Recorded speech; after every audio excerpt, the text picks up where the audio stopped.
여러분 안녕하십니까. 시사토론의 원도현입니다. 제20대 국회의원을 뽑기 위한 4.13 총선을 앞두고 공식적인 선거운동이 시작됐습니다. 전북의 10개 선거구는 어디라고 할 것 없이 각각 치열한 접전 양상을 보이고 있습니다. 12일까지 공식적인 선거운동 기간 동안 움직이는 민심의 향방이 결국은 승패를 가르지 않을까 싶습니다. 오늘 시사토론에서는 최근 전주 MBC가 진행한 유권자 여론조사 결과를 바탕으로 이번에 20대 국회의원 선거에 드러난 민심들을 살펴보는 시간을 갖도록 하겠습니다. 먼저 오늘 나오신 패널들 소개해드리겠습니다. 김종국 전주대학교 교수님 나오셨습니다. 안녕하세요. 반갑습니다. 이창익 전주 MBC 보도국 정치부장 나오셨습니다. 안녕하십니까. 김영기 참여자치 전북시민연대 공동대표 나오셨습니다. 네, 안녕하십니까. 그리고 이상민 전북시민사회단체 연대회의 공동운영장님 나오셨습니다. 안녕하세요. 오늘 네 분을 모시고 20대 선거에 대한 이야기를 좀 들어볼 텐데요. 벌써 투표일이 열흘 정도밖에 안 남았습니다. 결국은 최근에 저희 MBC의 이 여론조사 결과가 많은 화제를 모으고 있는데요.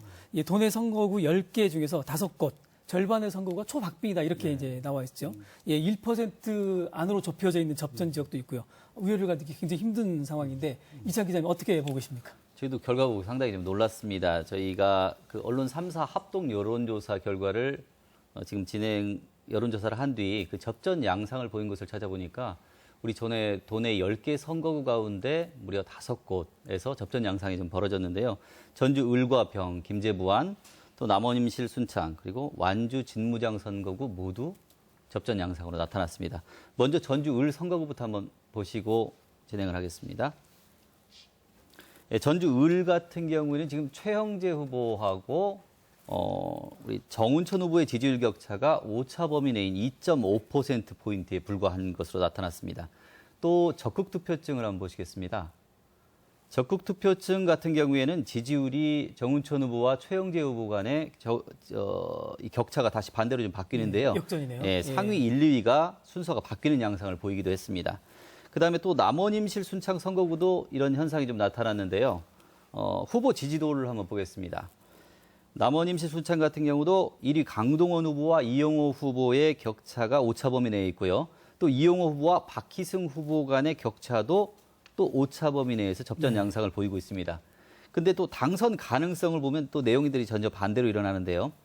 당선 가능성에서는 2위였던 이용호 후보가 1위로 올라서고 또 3위였던 박희승 후보가 2위로 그리고 1위였던 강동원 후보는 3위로 떨어지는 아주 좀 놀랄 만한 또 결과들이 나오고 있습니다. 특히 남원 순창 같은 경우에는 그 후보를 결정하지 않은 그 부동층이 25% 넘게 나타나고 있습니다. 이런 부분들은 향후에 또 결과를 많이 바꿀 수 있는 이용 같습니다. 정말 접전이라고 볼 수밖에 없고 결과를 알 수가 없겠군요. 뚜껑을 열어봐야 될 것 같습니다.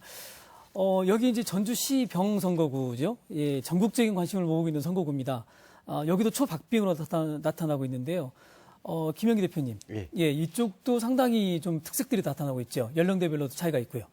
그렇습니다. 지금 을 선거구는 전라북도에서 유일하게 새누리당이 유력 후보 중에 하나로 이렇게 출마를 하고 있는 어떤 지역이라고 볼 수가 전남에 이제 이정현 후보도 있는데요.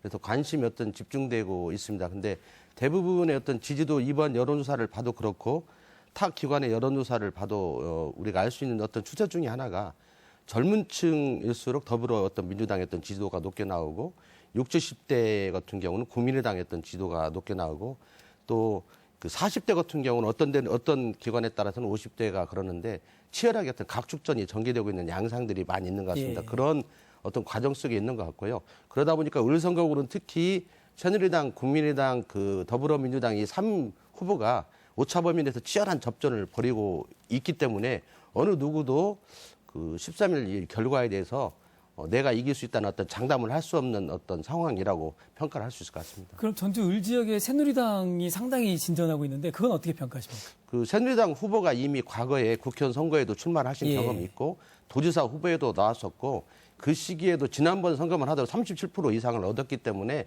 또 4년 동안 어떤 지역 표밭을 누긴 어떤 성과들이 또 야권이 분열되는 과정에 있어서 오래전부터 이미 네. 경쟁력 후보 중에 하나라는 평가들은 있어 왔어서 현재 어떤 결과물들이 크게 놀랄 일은 아니라 이렇게 판단하고 있습니다. 그렇군요. 예. 김종국 교수님, 전주을도 상당히 치열한, 전주평이죠? 전주평도. 예. 전주평 한번 판세를 예, 분석해 주시죠. 전주평은 예. 뭐 전국적인 뭐 관심입니다. 이게 가장 예. 최고의 관심이고 또 이제 정동영 후보 같은 경우는 이제 도를 넘어서 국가적인 스타고 또 예. 김성주 의원 같은 경우는 나름대로의 이 의정 활동을 깐깐하게 잘 한 것으로 이렇게 평가를 받아서 20, 30대에서는 김성주 후보가 강세고 예.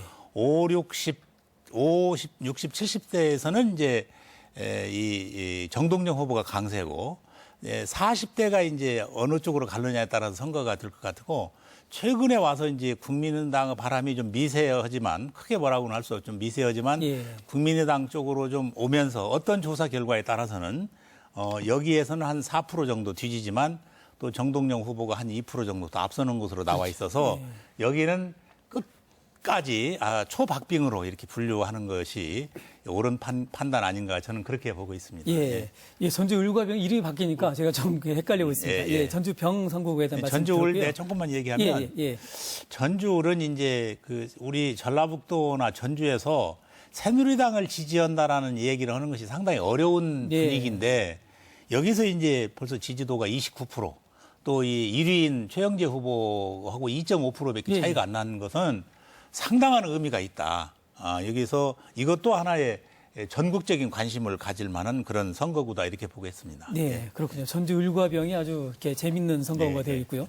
네, 이상미 위원장님 한번 질문 드리고 싶으신데 전주 지역 정당 지지도를 보면 방금 이제 김종국 교수님도 잠깐 말씀해 주셨는데 국민의당의 지지도가 생각보다는 그렇게 높게 나타나지 않는다. 바람이 크게 불지 않는 것 같다. 이런 평가가 있습니다.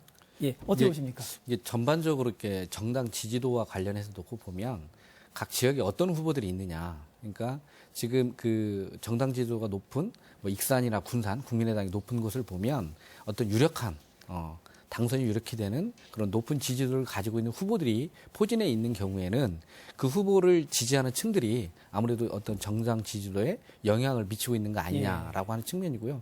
이제 그렇게 봤을 때 상대적으로 전주에 있는 국민의당 후보가 어떤 민주당 후보에 비해서 크게 어쨌든 물론 이제 정동영 후보가 있기는 합니다만 이제 그런 어떤 후보의 어떤 그 영향력이라고 해야 될까요? 뭐 그런 부분에 대한 반영이 자연스럽게 정당 지지도랑 연결되는 게 아닌가 뭐 이렇게 생각을 합니다. 뭐 그 이상 특별하게 지금 뭐 전라북도 지역에 국민의당 바람이 거세다기보다는 어쨌든 국민의당이 나름대로 후보 진영을 어쨌든 그 지지율이 높은 후보들로 짜다 보니까 어떤 민주당에 대한 상대적 지지율을 좀 유지하고 있는 거 아니냐 이렇게 생각을 합니다. 예, 그렇군요.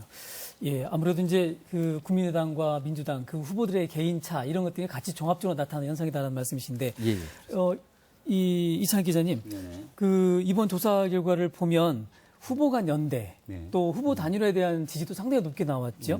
예, 지금도 계속 그런 얘기가 나오고 있는데 어떻게 봐야 될까요?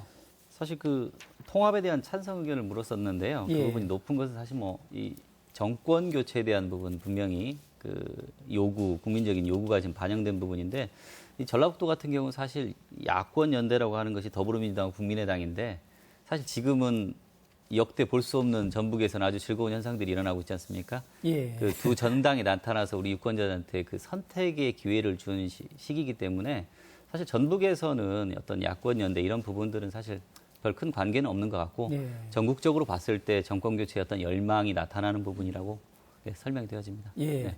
어쨌든 전라북도에서는 참 보기 드문 선거가 되어 있습니다. 오랜만에 이렇게 이 본선까지 치열한 접전이 벌어지는 상황이고요.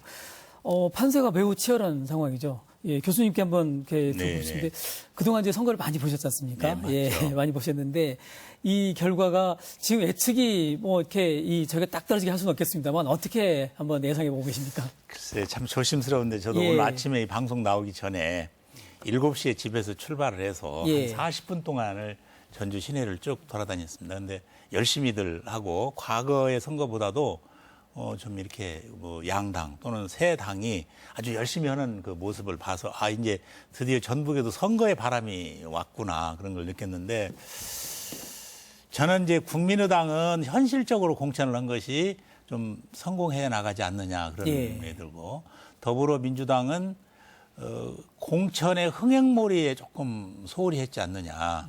김제 부안 같은 경우도 좀 뭐 같은 삼선끼리 이렇게 경선을 시켰으면 더 좋았을 걸. 예. 그 다음에 남원 같은 경우도 강동원 사선하고 지금 초선 강동원 의원하고 네, 그다음에 장영달 장영달 의원. 의원하고 예, 예, 이렇게 예. 경쟁을 시켜서 하나를 컷오프 시키고 예. 이런 과정을 거쳤으면 훨씬 좋았을 것을. 저거 뭐 말하자면 남원 무진장 같은 경우에는 국민의당도 경합을 시키고 또 이게 더불어민주당도 경합을 시켜서 아주 거기가 판세가 아주 재미있게 잘 가는 걸 보면은 예. 그래서 더불어민주당이 많은 지역에서 흥행몰이에 좀 예. 조금 소홀히 했지 않느냐, 실패했다기보다 소홀히 했지 않느냐. 그것이 해서 지금 뭐 두 당이 서로가 10석을 한다고 하지만 아마 대개 5석, 6석 미만으로 아마 5석, 각 당이 5석, 6석 정도 예. 미만으로 될 가능성이 많다. 반반 보시는군요. 반반도 아마 어느 한쪽에서는 안 될 것 예. 같은데 이제 뭐 조심스럽습니다. 예, 굉장히 조심스러운데. 예. 예, 제가 예측입니다. 뭐 이렇게 이 특별한 전개는 예, 예. 아니고요. 이 김영기 교수님, 김영기 어떻게 보십니까? 이번 선거가 처음으로 우리 오래간만에 85년 이후에 예. 어떻게 보면 중간에 또 있었지만 유권자 어떤 선택권이 보장되고 있는 것 같습니다. 이번 MBC 여론조사를 보더라도 과거에 전북의 선거는 민주당 공천이 끝나면 그렇죠. 선거가 거의 끝났다 해도 과언이 아닌데 이제 본격적으로 선거들이 이제 시작되고 있다는 것들을 여러 박빙지역을 통해서 알 수가 있을 것 같습니다. 근데 그 공천까지 과정을 이렇게 살펴보면 더불어민주당은 컷오프 과정이라든지 아니면 정밀 심사 과정을 통해서 현역 의원들을 이렇게 몇 명 컷오프를 시켜냈고 또 경선 과정을 통해서 하다 보니까 현역 의원이 실제로 한 5명 정도가 이제 본선에 참여하지 못하게 되었는데요. 이 과정에서 좀 그 컷오프 이유라든지 이런 것들이 정밀심사에서 어떤 탈락 이유가 명확하지 않음으로써 그나마 어쨌든 간에 현역에 대한 어떤 교체 지수가 높음에도 불구하고 일정 정도 지지 기반을 가지고 있는 현역 의원들이 석연치 않은 이유로 이렇게 커트되고 이러면서 그런 것들이 지역 민심에 반영이 된 것 같고요. 이에 비해서 국민의당 같은 경우는 그 인지도가 높은 후보라든지 당선 가능성이 높은 후보들을 중심으로 결과적으로 공천이 이루어지다 보니까 막상 본선에 들어가는 조건 속에서는 이미 어느 정도 세력 윤곽들이 나타나게 되었고 그런 과정들이 정당 지지도도 미치고 전라북도 전체 어떤 선거 지형에도 영향을 미치는 상황으로 가고 있지 않나 해서 저는 저 개인적으로는 큰 틀에서 보면 6대 3대 1 정도로 해서 어떤 세력 균형들이 나타나지 않을까. 뭐 어떤 정당이 앞에 갈지는 모르겠죠. 근데 그런 정도로 될 정도로 이미 시작부터 어느 정도 차별성이 존재하면서 선거가 이루어지고 있는 것 같습니다. 네, 6대 3대 1 말씀하셨는데, 예, 저희들이 그냥 예측해보는 이 순서입니다. 그래서 제가 네 분의 이게 전체 판세를 봤고요. 어쨌든 과거 선거와는 다르게 경선이 끝나면 선거가 사실상 이게 정리가 되는 그런 게 아니라 본선까지 정말 치열한 접전이 이루어지고 있다는 말씀이고요. 자, 이번에는 익산과 군산의 이 선거 과정을 한번 살펴봤으면 좋겠습니다. 익산의 경우에도 여러 가지 좀 특별한 점이 있었는데요. 이번에 여론조사 결과를 보면 유권자들이 후보를 볼 때 가장 중요하게 생각하는 것으로 지역과 관련된 정책 공약을 꼽았습니다. 역시 이제 낙후가 제일 중요한 문제다. 이렇게 이제 해석되는 대목인데요. 김종국 교수님, 이 유권자들이 이런 생각에 대해서 어떻게 생각하십니까? 저는 조금 예. 좀 뭐 이렇게 그 입장을 달리 한번 얘기를 해보면 예. 예, 지금까지 우리가 지금 뭐 이렇게 집단적인 심리에 의해서 되게 몰투표를 했잖아요. 우리 전라북도도 그러고 강주, 전남도 그러고 그렇게 한 지역이 또 대구예요. 근데 대단히 그 낙후된 지역이 전국의 1인당 그 지수가 GRDP가 가장 낮은 것이 대구입니다, 지금. 그 대구의 민심이 저렇게 자꾸 뒤집어지는 이유가 있어요. 이제 선거를 일방적인 투표를 하지 않아야겠다라는 것이 대구 경북 쪽의 민심이에요. 지금 실질적으로 우리 전라남북도도 마찬가지야. 한쪽으로 몰아주었더니 국회의원들이 게을르더라. 열심히 일 안 하더라. 여기 여러 가지로 섞어서 보낸 충청도가 경제 성장률도 제일 높고 지역 발전이 가장 빨리 됐어요. 이런 것을 이제 우리 도민들이 그걸 느끼고 그걸 가지고 이렇게 먼저 판세 분석을 하고 그다음에 지역에 조그만씩은 뭐 공약하는 것은 아마 작은 의미로 보는 것 같아요. 제가 봤을 때. 예, 저는 그렇게 보고 있습니다. 지역 발전에 대한 열망, 그리고 이런 부분에 대한 균형, 이런 걸 이제 보기 시작했다고 해석을 하고 계시군요. 근데 이제 이게 전라북도 전체로 높게 나왔는데 익산은요? 이상민 위원장님, 익산은 도덕성과 청렴성을 가장 중요한 기준으로 본다라는 응답이 나왔습니다. 예, 뭐 익산 같은 경우에는 그동안 부패 문제가 상당히 좀 예. 심각했고요. 그래서 뭐 현직 국장들이 뭐 구속되기도 하고 뭐 작년만 하더라도 2번인가요? 이렇게 시청사에 압수수색이 들어올 정도로 인사 또 뭐 공사 관련한 비리 문제 이런 것들이 줄을 잇다 보니까 어쨌든 시민들이 어쨌든 굉장히 어쨌든 행정에 대한 불신 이런 게 좀 높아져 있었던 예. 상황이 있었고요. 또한 이제 작년에 그 이제 청렴위원회에서 국가권익위원회에서 네. 자치단체 이제 어쨌든 청렴도 조사를 해서 발표를 했는데 75개 시 중에서 그러니까 기초 시 중에서 익산시가 꼴등을 했습니다. 75등을 해서 이거 시민들이 어디 놔들고 살 수 있겠냐라고 얘기를 하면서 어쨌든 그 어느 때보다 어쨌든 도덕성과 청렴성이라고 하는 부분들이 어쨌든 시민들의 요구가 높다 이제 이렇게 좀 이해를 할 수 있을 것 같습니다. 예. 지금 익산과 군산 이야기를 짚어보고 있는데요. 이찬 기자님. 그 전주 가불병 모두 뭐 치열한 접전이다 이렇게 나왔는데 익산 군산은 더불어민주당과 국민의당 지지도 격차가 크진 않았어요. 정당으로는. 네. 예. 그런데 후보들은 좀 차이가 있었죠. 네. 예. 어떻게 이 상황 어떻게 좀 보셨습니까? 사실 뭐 이런 부분들이 가장 큰 부분은 정당 지지도는 사실 후보 지지도하고 사실 연동되는 게 가장 큰 일반적인 추세입니다. 그래서 사실 전주 지역 같은 경우는 어찌 될 건지 간에 저희 그 여론조사에서 오차 범위 내에 있더라도 대부분 이제 더불어민주당 후보들이 좀 조금이나마 좀 앞서 있었던 부분이 있는데 군산 같은 경우는 사실 뭐 김관영 후보가 상당히 그 다음 후보를 갖다 좀 많이 멀찌감치 좀 떨어뜨리는 케이스. 예. 그리고 익산에서도 조배수 후보 같은 경우는 상당히 좀 격차가 좀 나고 있는 부분들, 예. 국민의당 후보가. 그러면서 익산에서는 더불어민주당, 이 지역에서 사실 두 당의 어떤 경계가 상당히 좀 모호한데 예. 그런 부분 때문에 좀 올라와 있는 부분은 한 측면이 있고요. 또 하나는 좀 그 익산과 군산의 그 지역 특성상 탈당과 좀 관련이 되는 것 같습니다.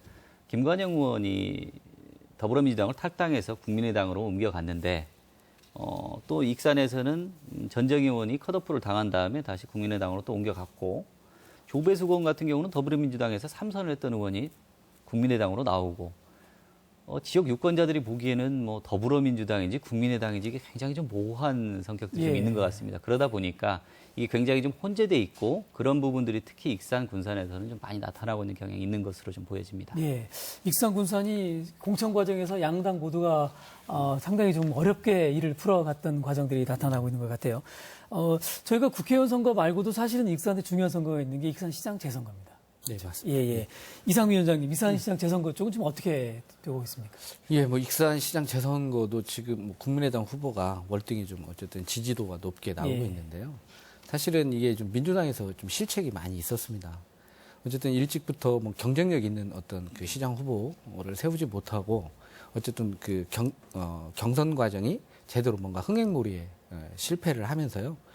반대로 이제 정원율 후보 같은 경우는 2년 전에 선거에 출마도 했었고요. 그리고 한 3년 가까이 뭔가 지역을 누비면서 어떤 높은 인지도를 지지율로 이렇게 전환시키기 위한 노력들이 있었다고 한다면 지금 이제 강팔문 더불어민주당 후보 같은 경우에는 예. 지금 이쪽이 내려온 지 한 2달 좀 넘었다. 뭐 이렇게 보면 시민들 입장에서는 일단 그 더불어민주당 후보를 알지를 못하는 거고요. 그러니까 어쨌든 알아야 뭔가 지지 여부를 판단할 텐데 이제 그런 부분에서 이제 너무 이제 떨어져 있다. 그리고 지금 더불어민주당이 그래도 당 조직이 나름대로 탄탄했다라고 한다면 그나마 이제 이런 부분들 일정 정도 커버할 텐데 지금 을 같은 경우에는 뭐 예. 전정희 의원 컷오프랄지 그리고 예전에 어쨌든 익산 시장을 역임했던 이한수 후보가 뭐 탈당을 하고 이런 과정을 통해서 어쨌든 당 조직도 을 쪽이랄지 이런 쪽은 많이 무너지면서 사실은 민주당이 어떤 정당 지지도는 높지만 거기 비해서 후보 지지도로 연결시킬 수 있는 어떤 경선 과정에 어떤 대비가 부족했던 거 거기에 따른 이 민주당 후보가 인지도가 너무 낮은 부분들 그리고 민주당의 어쨌든 정당 구조가 많이 와해된 이런 세 가지 요소가 결합되면서 나타나는 현상이라고 볼 수 있습니다. 글쎄요. 익산의 경우는 또 전적은 또 다른 상황이었던 것 같아요. 김영기 대표님, 익산 쪽 상황 어떻게 판단해 보셨습니까? 전체적으로 익산도 그렇고 군산도 그렇고요. 더불어민주당의 어떤 공천 과정의 난맥상이 실제 현실과 연결되는 측면인 것 같습니다. 예. 그 과거와 다르게 지금 우리 전라도만 다른 데도 마찬가지인데 과거 중앙당에서 듣지도 알지도 못하는 사람들을 전략공천이라든지 아니면 유사한 어떤 공천 과정을 통해서 지역에 내려보내면 과거에는 민주당이 어떤 독점적 구조였기 때문에 당선 가능성이 있었고 울며 겨자먹기로 찍어졌지만 지금은 지역에서 알지 못하는 사람들을 내리먹임하는 거에 대해서는 거부감이 상당히 크고 이번 MBC 여론조사를 보면 그런 지역들이 전부 다 지금 더불어민주당이 고전하고 있거든요. 뭐 3위권에도 여론조사에 의하면 뭐 3위권에도 밀려나 있고 이런 과정들이 있는데 익산 지역이 특히 그런 어떤 더불어민주당이 뭐 시장 공천 과정에서도 그렇고 국회의원 공천 과정 속에서 시장 공천에서는 잘 전략 공천적 성격이죠. 전략 공천은 아니지만 마지막 경선했지만 뭐 지역에서 오랫동안 활동하시지 않은 분이었고 또 국회의원 선거에 있어서는 이쪽에 떨어진 사람 이쪽으로 또 돌려막기를 했다든지 이런 과정들이 어떤 전라북도의 어떤 공천 과정의 난맥상에 최고도로 표출된 것이 익산 지역이고 그런 것들이 실제 후보들의 경쟁력도 지금 반영이 되어 있고 이에 비해서 국민의당 후보들은 인지도가 높은 후보들라는 게 일단요. 그러다 보니까 그런 과정들에서 익산 어떤 선거판이 지금 전혀 다른 지역과는 더 다르게 어떤 압도적인 어떤 흐름들이 형성되는 거 아닌가 이렇게 판단해 보고 있습니다. 예, 물론 최종 결과를 저희가 봐야 되겠습니다만 아직까지 현재까지 나온 여론조사 결과를 보면 아무래도 공천 과정에서 여러 가지 난맥들이 좀 표현된 거 아니냐는 건데 우리 김종 교수님, 예. 익산 쪽에 익산 이 시장 선거라든가 익산 쪽의 판세는 좀 같은 의견 같으시죠? 대체로 어떻게 보십니까? 익산은 이제 뭐 전 시장이랄지 또 방금 전에 물러났던 직전 시장이랄지 이분들이 이제 뭐 도덕성 문제가 있기 때문에 좀 이렇게 공직 생활을 원만하게 했던 사람 쪽으로 이렇게 이렇게 뭐 쏠림 현상 또 뭐 그런 것 같고. 더불어민주당 쪽에서 공천에 아주 실패한 대표적인 지역이에요. 또 컷오프 시켰다가 또 이쪽을 돌려막는 데다가 뭐 이렇게 하니까 저렇게 사람이 없냐. 저렇게 사람이 육성이 안 됐냐. 이렇게 해서 이제 아마 익산 시민들 자존심을 좀 이렇게 건든 부분이 좀 이렇게 표심으로 나타나지 않느냐는 그렇게 조심스럽게 한번 진단을 해보고요. 역시 그러나 이제 익산은 또 발전해야 되고 교통도시로서 하기 때문에 아마 나름대로 잘 조절을 해나가지 않겠느냐 그렇게 보고 있습니다. 그렇습니다. 또 하나 숨겨져 있는 이슈가 이제 아까 잠깐 저희가 언급을 했습니다만 야당 통합에 대한 찬성 의견인데요. 대체로 이 야권의 통합에 대한 도민들의 어떤 바람은 높게 나오는데 지역별로 보면 군산은 좀 특히 높게 나타났고요. 익산은 좀 낮은 걸로 나타났다는 말씀이죠. 이게 어떤 의미가 있을까요? 김영기 대표 한번 분석 한번 해주시죠. 저는 전라북도 도민들이 과거와 다른 이번 선거의 어떤 성격은 호남, 우리 전북에서는 다양한 정당이 자유로운 경쟁을 통해서 유권자들 선택권이 보장됐으면 하는 것은 첫 번째였다고 보고요. 그리고 우리 전북도민들은 또 오랜 수건이 있습니다. 오랫동안 소외된 지역으로 있고 또 민주화의 어떤 성지의 호남의 어떤 한 곳이기 때문에 이 정권 교체에 대한 두 열망이 있다고 보면 야권 연대나 야권 통합과 관련해서는 장기적으로 지금 이렇게 지역에서는 경쟁하지만 전국적인 어떤 대선이라는 중요 선거에 있어서는 서로 합심해서 과거에 또 새로운 어떤 정권을 내오는데 일익을 담당했으면 하는 그런 내용들을 가지고 있는 것들이 이번 여론조사 결과에서 반영이 됐다고 보고요. 저는 군산과 익산에서의 어떤 내용들에 대해서는 큰 의미를 갖고 있지는 않고요. 현재 나와 있는 후보들의 어떤 조건들이 약간 반영된 것이 아닌가 이렇게 정도 생각하고 있습니다. 이철 기자님 현장에서 보시면 군산은 지금 후보 간의 연대 움직임이 상당히 활발하게 일어나고 있는 상황 아닙니까? 네, 군산 같은 경우는 사실 뭐 이게 야권 연대는 또 아니지 않습니까? 무소속 늦게 나온 사실 김윤태 후보 같은 경우에 사실 너무 시기들이 좀 늦기 때문에 그 부분을 좀 만회하는 부분들이 좀 나타나는 것 같은데 거기도 여러 가지 문제는 좀 있는 것 같습니다. 하문경 후보 쪽하고 여론조사 내용을 가지고 전체적으로 큰 틀에서 뭐 이게 과거 거를 가지고 하느냐 아니면 다음에 다시 한번 조사를 해서 합치느냐 이 문제를 가지고 좀 계속 논의 중인데 사실 모르겠습니다. 이번에 지금 김종인 대표도 내려오고 뭐 내일 좀 지나면 안철수 대표도 내려오고 그러는데 야권 연대들이 무소속하고 이루어지는 부분들이 좀 있을 수는 있지만 이것들이 어떤 효과를 발휘할 수 있을지는 솔직히 좀 장담할 수 없는 것으로 좀 바라보고 있습니다. 아직까지 예측 불가능하다 이런 말씀이시고요. 저희가 이 전주, 익산, 군산 지역을 살펴봤는데요. 이제 다른 시군 통합 선거구들도 봐야 될 것 같습니다. 남원임실 순창 그리고 김제부안 이것도 아주 상당히 접전 양상들이 벌어지고 있고 과거와는 다른 양상인데요. 김영기 대표님 이쪽 한번 분석해 주시죠. 임순란 지역의 어떤 내용들은 우리가 조금 전에도 이야기했지만 더불어민주당의 후보가 전략공천, 단소공천을 받았습니다. 근데 그분이 이제 서울에서는 뭐 훌륭하게 법조인으로서 역할을 하신 것 같은데 지역에서는 아직은 전혀 알려지지 않았고 그러다 보니까 이번 여론조사에서도 나타나고 있듯이 그 과거 어떤 민주당 후보와는 다르게 좀 낮게 나오고 있는 것 같습니다. 그런 내용이 있다 보니까 아무래도 또 그 기존의 어떤 더불어민주당에서 강동원 후보가 컷오프 어떤 그 정밀심사 과정에서 탈락되는 과정이 있었고 그런 것들에 대한 또 지역의 어떤 민심이 반영된 지점들이 있고 또 국민의당 후보들이 있다 보니까 아직은 그 예측은 할 수 없지만 이런 추세가 지속된다면 어떤 무소속하고 어떤 국민의당이 과거와는 다르게 더 경쟁력을 갖는 거 아니냐 이런 추론들을 해볼 수 있을 것 같고요. 김제 부안도 같은 어떤 의미에서 현역원이 컷오프 되는 과정이 있었고 이러다 보니까 또 그런 또 소지역주의가 있고 임순남 지역도 지금 남원 지역하고 임실 순창 지역이 어떤 표심이 좀 다를 수 있거든요. 그런 것들이 어떻게 이제 반영되느냐 문제가 있는데 그런 어떤 과정에서 보면 앞으로도 충분히 지금 개연성이 열려 있다고 보고 또 임순남 지역의 특성이 한 후보가 몰표를 이전에도 갖지 못한 지역이거든요. 그래서 여러 정당들이 표를 나누어서 이렇게 가졌던 지역이 있고 그러다 보니까 그 과정에서 지역 간의 골도 깊었던 어떤 표심이 있었어요. 그런 것들이 이번 선거에도 반영이 된다면 충분히 앞으로의 어떤 미래에 대해서는 예측이 아직까지는 좀 어려운 거 아니야 이렇게 보고 있습니다. 예, 두 지역 남원, 임실, 순창, 김제, 부안 두 지역 모두가 아직도 여전히 안개 속이면서 무소속이 좀 강세인 지역이 또 있고 이런 변화가 있는데 오늘 방금 말씀하신 게 소지역주의 이야기를 좀 하셨거든요. 예. 이게 굉장히 걱정을 많이 했던 사안 아닙니까? 이상민 위원장님, 이 소지역주의가 지금 실제로 드러나고 있다고 봐야 되나요? 이게 저는 뭐 지금 여론조사 결과를 놓고 보면 소지역주의가 좀 드러나고 있다라고 보기는 좀 어렵지 않느냐. 예. 이게 이제 왜 그러냐면 이제 이번에 선거구가 조정이 되면서 사실은 뭐 예를 들면 부안 김제 선거구 같은 경우에 김춘진 후보 같은 경우에는 김제 선거구와 관련해서는 사실 그동안 활동이 없었던 거잖아요.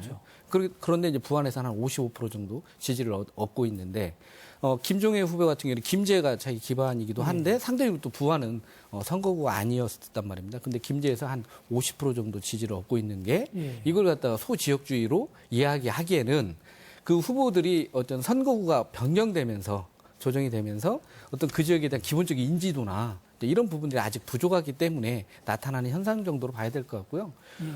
완주 또 그 무진장 쪽도 보면 사실 임정희 후보가 그 뭐 완주 쪽에서는 약 한 50% 좀 넘게 그리고 더불어민주당 더불어민주당 안호영 후보 같은 경우에는 무진장에 한 50% 정도 득표를 하고 있는데 이런 지지를 받는 건 사실은 그동안의 활동을 놓고 보면 지역주의라고 하는 개념보다는 그동안 활동에 대한 당연한 어떤 결과 정도일 거다. 근데 이게 예를 들면 지금 한 50% 정도 받는 게 뭐 60%, 70% 이렇게 뭐 쏠림 현상이 일어난다고 한다면 그건 어쨌든 저희가 지역주의로 봐야 될 텐데. 선거 초반에 50%라고 한다면 김제 같은 게 김종혜 후보가 국민의당 후보가 김제뿐이세요.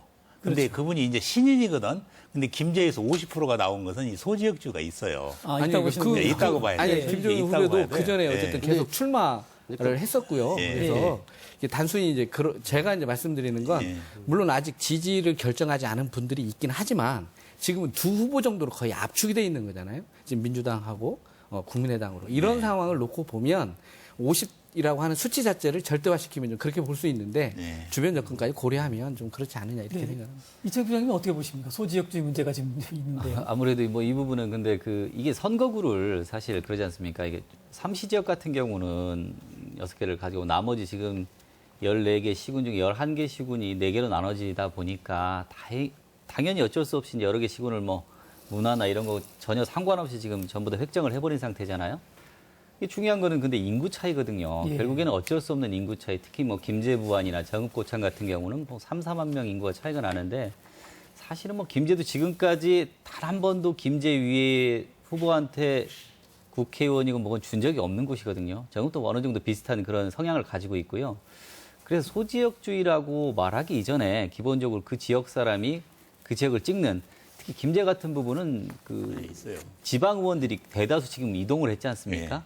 왜 그러냐면 지방 의원, 뭐 시의원, 도의원들 같은 경우는 결국에는 종착역이 시장 군수 뭐 이런 것들을 해야 되기 때문에 사실 김제 사람이 부안을 찍는다? 더더군다나 그 지방 의원이 이런 것들은 나중에 사실 본인들한테 마이너스가 될 수 있는 여지들이 많기 때문에 그 벽들을 사실 뛰어넘을 수 없는 뭐 이런 것들이 사실 어떻게 보면 소지역주의라고 볼 수 있는 부분이 아닌가. 그리고 그런 것들은 이번 선거에서도 어느 정도 지금 표출이 되고 있고 이번 선거의 어떤 특징으로 특징 지어지는 부분이라고 저희는 사실 보고 있습니다. 예. 김영희 대표님 말씀 듣고 한번 그러니까 예. 이번 그 헌재 판결의 선거구 획정 자체가 어떻게 보면 제도적으로 소지역주의나 어떤 지역인들 투표 성향들을 부채질했다, 만들었다 해도 과언이 아닐 거라고 봅니다. 그 인간은 누구나 자기 지역의 후보, 대표자를 내기를 원하는 그 권리가 있거든요.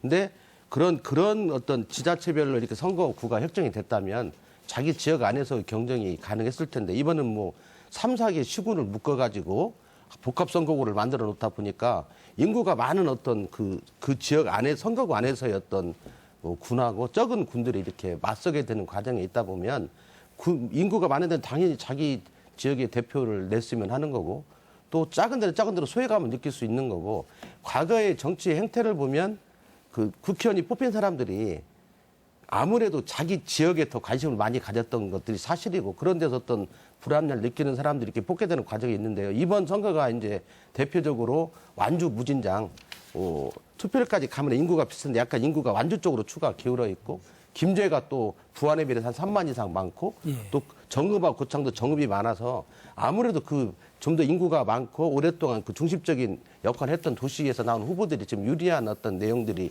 있는 것 같습니다. 근데 특히 이번 선거는 그 과거처럼 그런 거 떠나서 한 당이 독주할 때는 뭐 부안이든 정읍이든 김제든 공천 받으면 당선이 돼서 그런 문제가 없었는데 이번에는 여러 당이 경선을 하다 보니까 그런 지역주의 문제도 발현된 어떤 선거로 예상을 해볼 수 있을 것 같습니다. 예, 아까 김용 교수님 소지역주의가 있다고 보셨는데 정읍, 고창, 예. 김제, 부안, 임실, 순창, 남원, 완주, 무진장은 소지역주의가 있습니다. 이번에 선거 예. 결과를 보시면 아실 거고. 예, 그래서 이제 우리나라의 선거 제도를 근본적으로 고쳐야 한다는.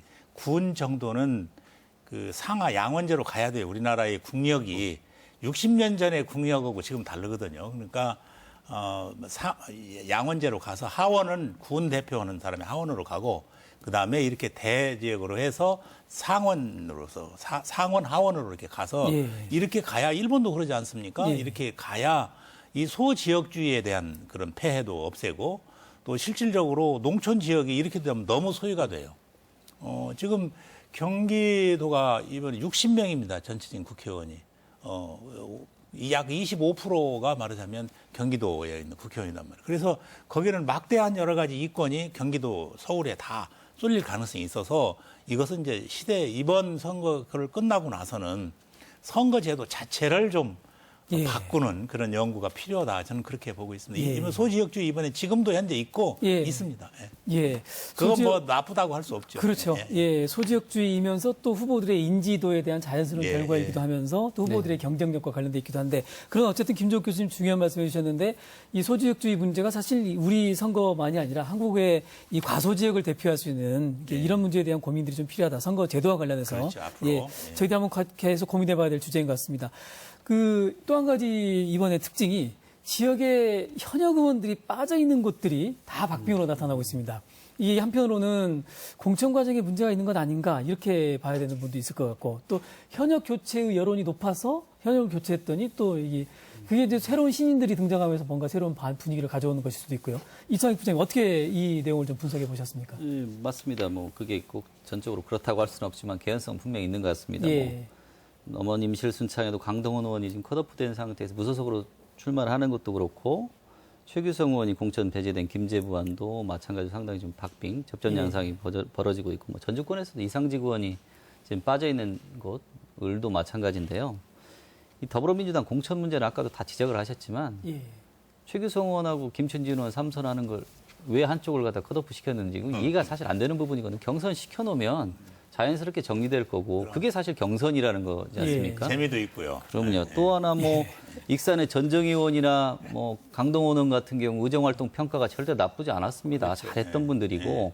근데 그것을 어떤 민주적인 절차 이런 것이 아니고 중앙당에서 밀어붙이기 싫고 정리라는 방식들은 사실 굉장히 좀 저희들한테 감동을 주기에는 역효과를 내지 않았느냐 하는 부분들이 있고 이렇다 보니까 사실 지역구에서는 무주공산이라는 인식들이 팽배했고 후보들도 많이 나왔고 그러다 보니까 접전과 초박빙 양상들이 이렇게 같이 빚어지는 것들이 같은 식으로 좀 일어나는 걸로 좀 보여지고 있습니다. 예.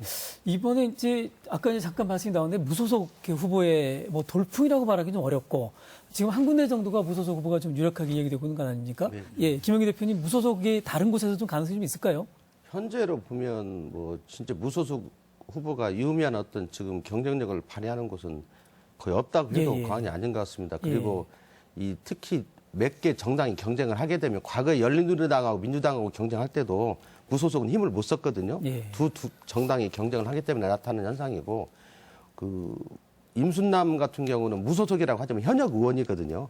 지금까지 의정활동을 해왔던 현역 의원이기 때문에 어느 정도 경쟁력을 갖고 있다고 보고 나머지에서는 지금은 무소속 후보들은 어떤 후보들이 나와 있는지조차도 이제는 좀 지나면 알 수 없을 정도로 그 유력한 어떤 경쟁력을 보이고 있는 사람은 많지 않은 것 같습니다. 물론 이제 정읍하고 그 고창 지역에서 과거 삼선 단체장 출신의 무소속 후보가 있지만 초기 여론조사에 의하면 막한 어떤 힘을 발휘하고 있는 것 같지는 않거든요. 그래서 전체적으로는 그 현역 의원이 그 컷오프 돼서 무소속으로 나온 지역을 빼고는 어떤 무소속은 큰 당선권에 접근하는 후보들이 없지 않을까 이런 예상을 충분히 할 수 있을 것 같고요. 특히 이번 선거 같은 경우는 그 국민의당 같은 경우가 쭉 경선 과정을 보면 아까 지금 더불어민주당의 경선 과정에서의 흥행의 실패가 지적되고 어떤 의미로 보면은 그에 다르게 국민의당 같은 경우는 인지도나 당선 가능성을 중심으로 결과적으로 공천이 이루어지다 보니까 그런 사람들이 다 공천 받아서 경쟁을 하고 있기 때문에 유력한 무소속 후보가 나오기는 어려운 조건으로 된 것 같습니다. 그렇군요. 그 이상민 위원장님, 그 익산 지역에는 사실 현역 교체 여론이 어쩐지 모르겠어요. 근데 현역 교체가 결국에 한 곳은 되고 한 곳은 안 됐는데 이런 부분은 어떻게 좀 보셨습니까? 익산이 그 전에 이제 여론조사를 하면 현역에 대한 그 지지도가 다른 곳에 비해서 또 낮게 나왔었거든요. 이제 그렇다고 한다면 결국에 어쨌든 현역 교체에 대한 어떤 지지와 요구는 있었는데 사실 이제 그런 어떤 그 현역 교체라고 하는 걸 놓고 여론조사를 할 때와 사실 어쨌든 내가 찍을 만한 후보가 있느냐라고 하는 현실의 문제는 약간 괴리가 있는 것 같습니다. 지금 현역들이 의정활동을 잘하고 있느냐라고 놓고 보면 불만이지만 막상 선거 과정에 들어와서 뭔가 누구를 선택해야 될 입장에 놓고 보면 그래도 뭔가 한 번이라도 더 들어보고 지역에서 같이 스킨십이라도 해서 알 수 있는 이런 후보들에 대한 자연스러운 이렇게 지지가 가다 보니까 어쨌든 그 보통 저희가 선거 전에 현역 교체에 대한 여론조사를 많이 하지 않습니까? 근데 거기와 현실의 어떤 괴리라고 하는 부분들이 그대로 좀 반영되고 있지 않은가 이렇게 생각을 합니다. 예, 김종규 교수님 어떻게 생각하십니까? 현역 교체 여론 굉장히 높았는데 결과는 그러니까 이제 실은 이제 더불어민주당이 그 뭐 인재 영입도 하고 전라북도에 대표적으로 뭐 정읍의 하정열 장군이랄지 이수혁 육자회담 대표랄지 박정혜 판사랄지 또 뭐 이런 분들 김병관 씨 전라북도 출신들 영입을 많이 하면서 상당히 거기까지는 성공을 했어요. 그 다음에 이제 공천 아까 얘기는 뼈아픈 뭐 그 현역 의원들 과거 사선 의원들끼리 이렇게 하는 경합시키고 이런 흥행몰이에 실패를 하고 정무적 판단을 했는데 상당히 정무적 판단이 잘못된 정무적 판단. 그 왜 그러냐. 그래서 저는 지역에 있는 비례대표, 지역에 있는 사람들이 저는 심사도 하고 이렇게 해서 중앙으로 올려져야 하지. 중앙에 있는 사람이 전라북도 사람들을 평가를 하고 전라북도 지역 정서는 전혀 모르는 상태에서 이런 것이 이제 실패를 했는데 국민의당 같은 경우에는 명망가 중심에 인물 중심에 제일 처음에 의원 2명밖에 없었지 않습니까? 근데 이 사람들이 의원 중심에 명망가 중심에 또 현실성 있는 공천을 함으로 인해서 이 사람들이 지금 이제 쭉 밀고 올라가는 그런 결과를 전북에서 맞고 그것이 또 광주와 전남에서 불어오는 바람과 지금 같은 이게 상승 작용을 좀 해나가고 있지 않느냐 그렇게 보고 있어요 지금. 예, 알겠습니다. 이창익 부장님, 그 이번 여론조사 결과를 놓고 저희가 오늘 이제 분석을 해봤는데요. 여론조사가 조금 응답률이 좀 많이 높게 나오고 있죠. 이번 대부분의 여론조사에서요. 어떤 현상들이 반영되고 있습니까? 저희가 이번 같은 경우는 사실 그랬습니다. 응답률이라는 게 굉장히 중요한 게 그 신뢰되고 직결되는 부분이라. 사실 최근에 이제 응답률이 보통 나오는 게 10% 정도 간 넘는 정도 전화 면접조사 그렇게 나옵니다. ARS 같은 경우는 뭐 2%, 3%대가 주종을 이루고요.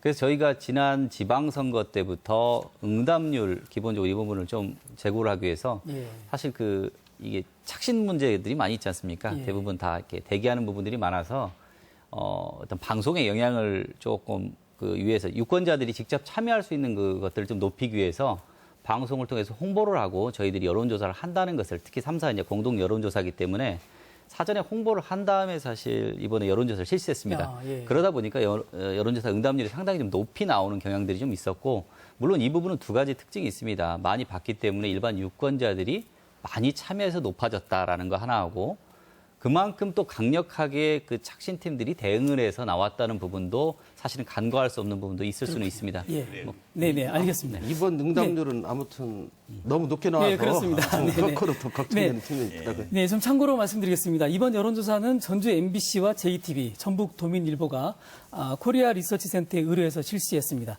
자세한 사항은 중앙선거 여론조사 공정심의위원회 홈페이지를 통해서 확인하실 수 있습니다.